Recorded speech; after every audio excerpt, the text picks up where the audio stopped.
प्रत्येक दिवस की भांति आज भी हम यहाँ पर कार्यक्रम लाइव चर्चा का प्रोग्राम शुरू कर रहे हैं और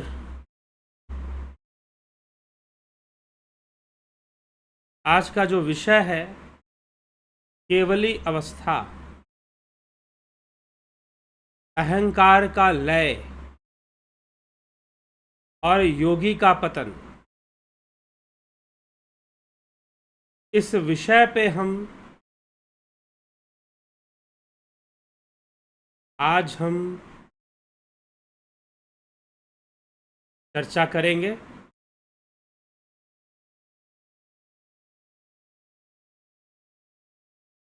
तो यह जो विषय है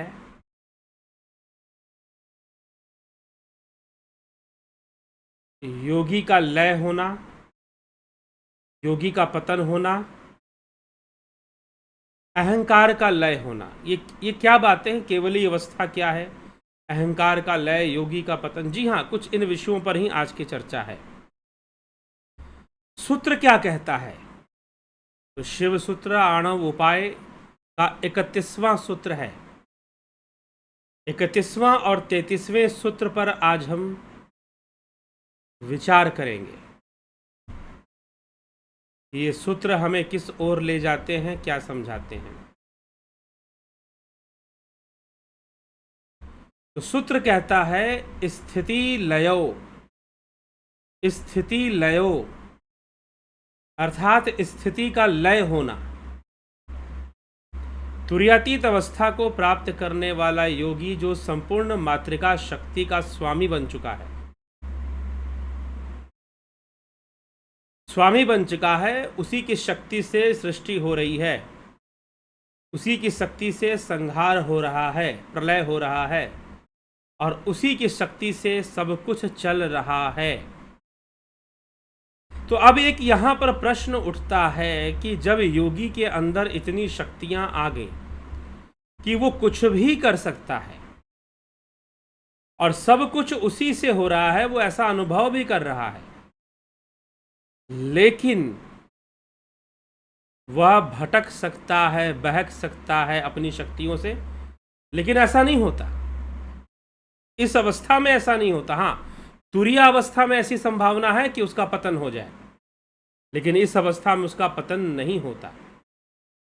क्या होता है? ऐसा क्यों नहीं होता है? क्योंकि उसकी स्थिति का लय होने लग जाता है। स्थिति का लय मतलब अहंकार का लय, और अहंकार का लय होने से संसार की स्थिति का भी लय होने लग जाता है। तो वो पतन की अवस्था में जा नहीं सकता, वह पतन की अवस्था में कभी जा नहीं सकता, क्योंकि वो तो लय कर रहा है, क्योंकि उसका लय हो रहा है।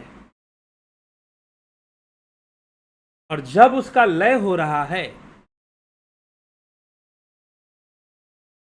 तो अहंकार तो है नहीं, और पतन होने के लिए, मोह होने के लिए, आसक्ति होने के लिए किस तत्व का होना जरूरी है? तो अहंकार का होना जरूरी है। अहंकार होगा तभी लोभ मोह काम क्रोध ये भी काम करेंगे। इन पंच विकारों का जो राजा है वो कौन है?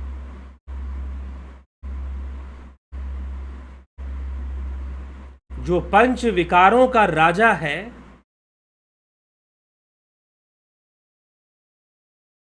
वो कौन है? अहंकार है। तो इसलिए कहा गया माया तजे तो क्या तजे, मान तजा नहीं जाए, मान भय मुनिवर गले, मान सबन को खाए। तो जब अहंकार है तो पतन की संभावना है, लेकिन जब अहंकार का ही लय हो रहा है तो पतन कहां से होगा? इसलिए इस अवस्था में योगी को पतन का भय नहीं रहता। सिद्धियों से उसका पतन नहीं होगा, सिद्धियां हैं उसके पास, लेकिन उसका पतन नहीं होगा। तो सिद्धियों में आसक्त नहीं होगा, सिद्धियों में उसकी आसक्ति नहीं बन पाएगी, और वह स्थिर चित्त रहेगा, स्थित प्रज्ञ रहेगा। अपनी अखंडता को बनाए हुए रहेगा, कभी खंडित नहीं हो पाएगा वो।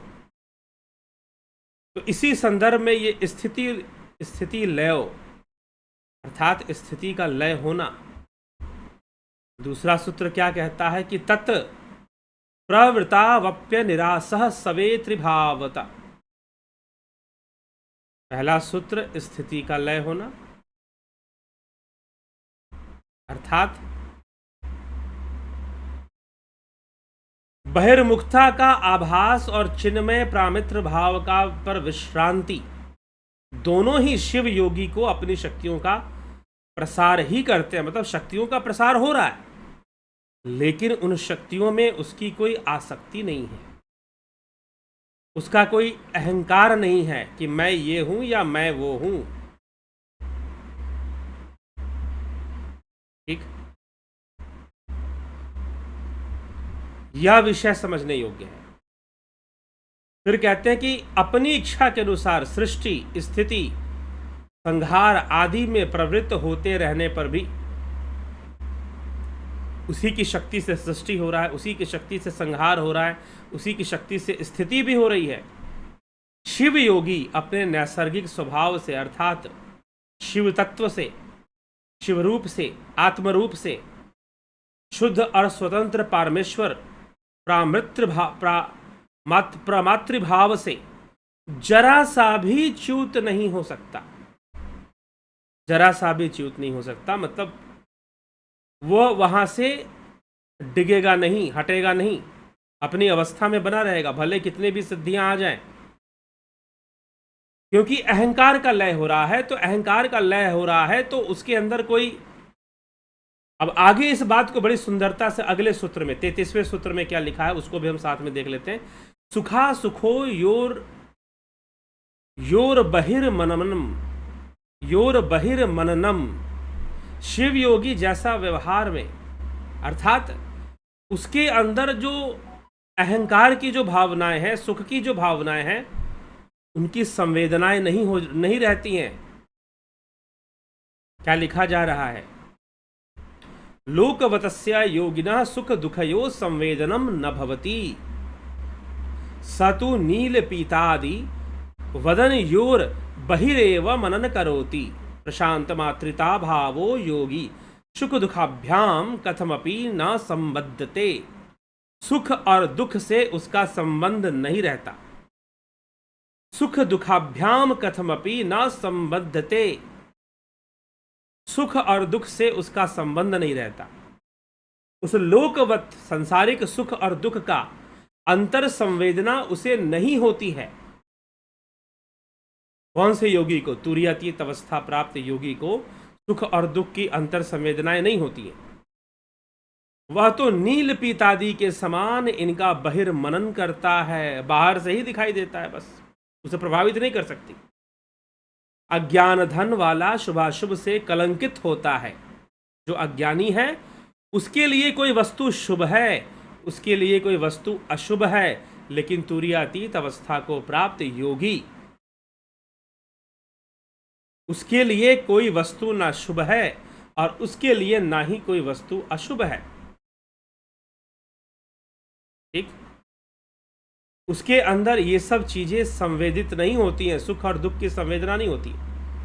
सृष्टि स्थिति ध्वंस में इनके अनन्य भेद से योगी के स्वस्वरूप में अन्यथा भाव आ सकता है।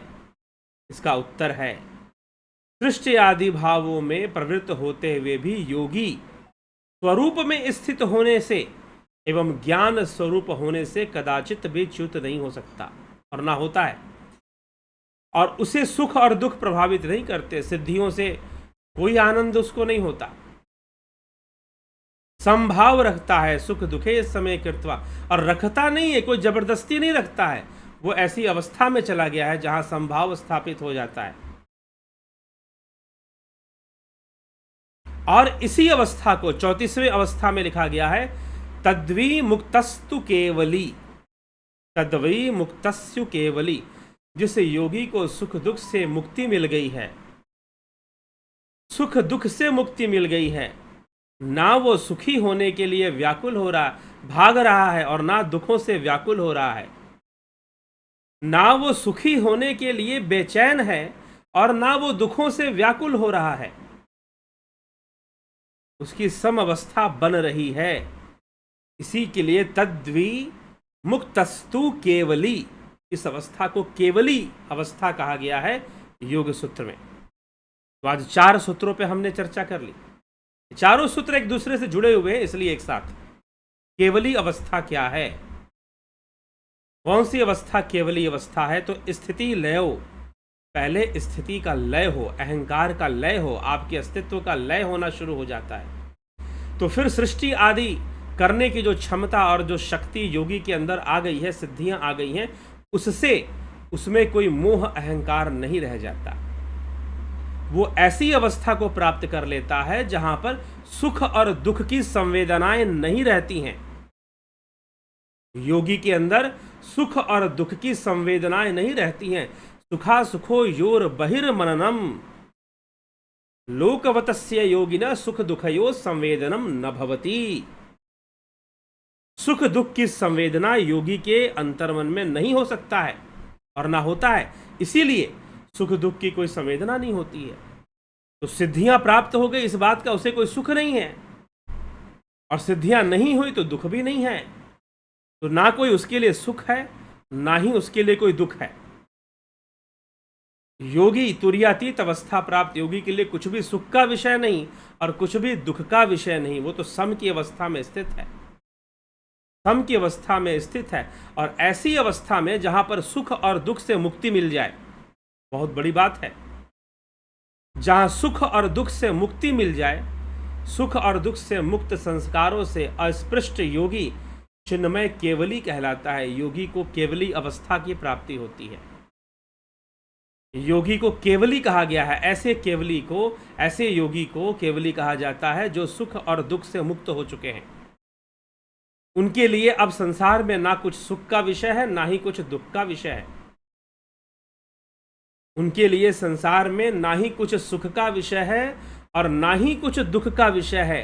ऐसी अवस्था जिसे प्राप्त हो जाए तो वह अवस्था केवली अवस्था, और ये जबरदस्ती की अवस्था भी नहीं है, ये मानने का भी विषय नहीं है।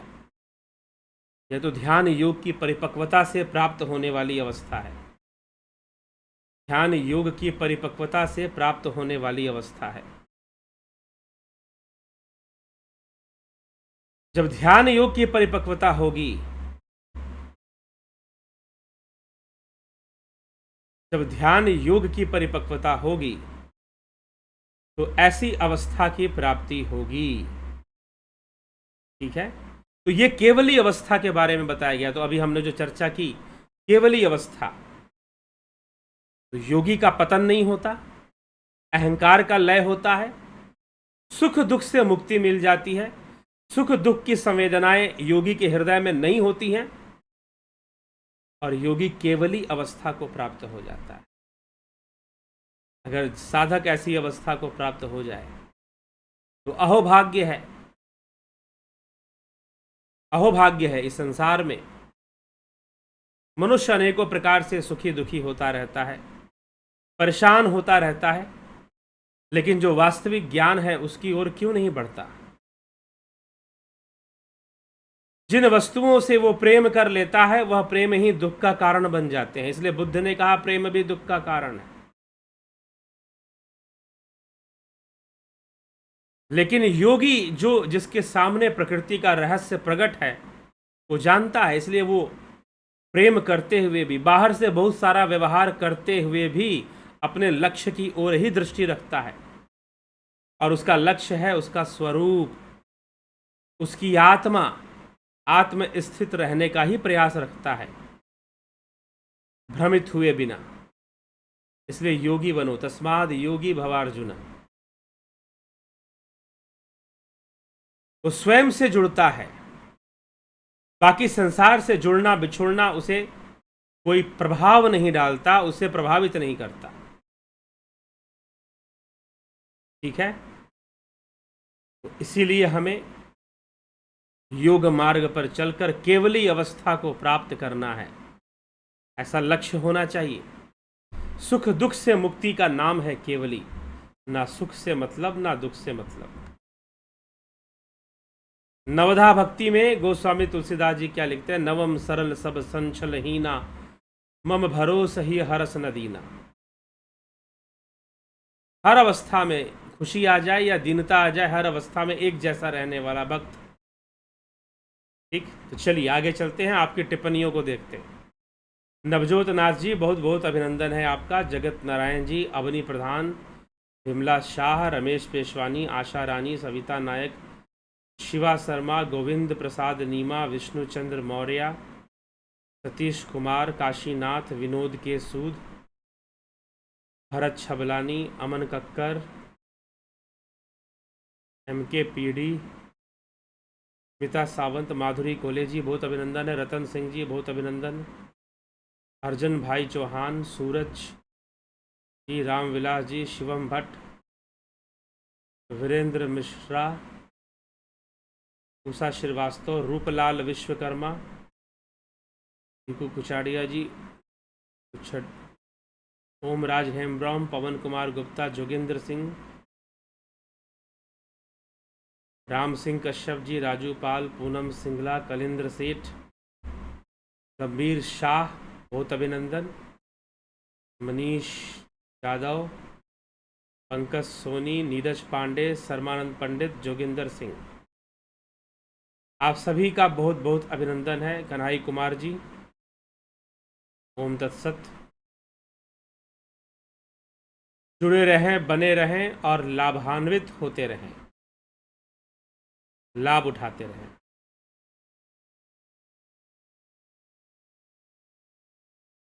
चलिए इसी के साथ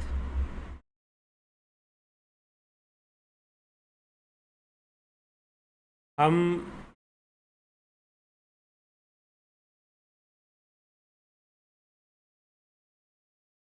विराम देते हैं इस कार्यक्रम को, और कल फिर मिलेंगे आपसे लाइव चर्चा के कार्यक्रम में। तो हमें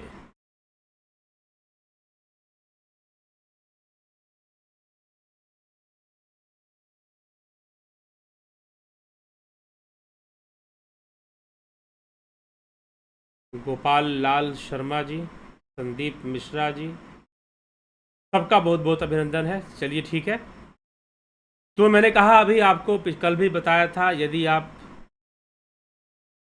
ध्यान योग कोर्स करना चाहते हैं तो ऑनलाइन कोर्स चल रहा है, लेकिन संभवतः दिल्ली में भी कोर्स होने की संभावना है। तो यदि आप ऑफलाइन कोर्स ज्वाइन करना चाहते हैं, जिन्होंने कोर्स कर लिया है उनके लिए नहीं बोल रहा मैं, जिन्होंने नहीं किया, ध्यान योग कोर्स करना चाहते हैं तो ज़रूर बताएं कि हम दिल्ली में अगर ध्यान योग होगा तो आप कर लेंगे। वैसे फिक्स होगा तो उसकी अनाउंसमेंट होगी, आप चिंता ना करें, ठीक है।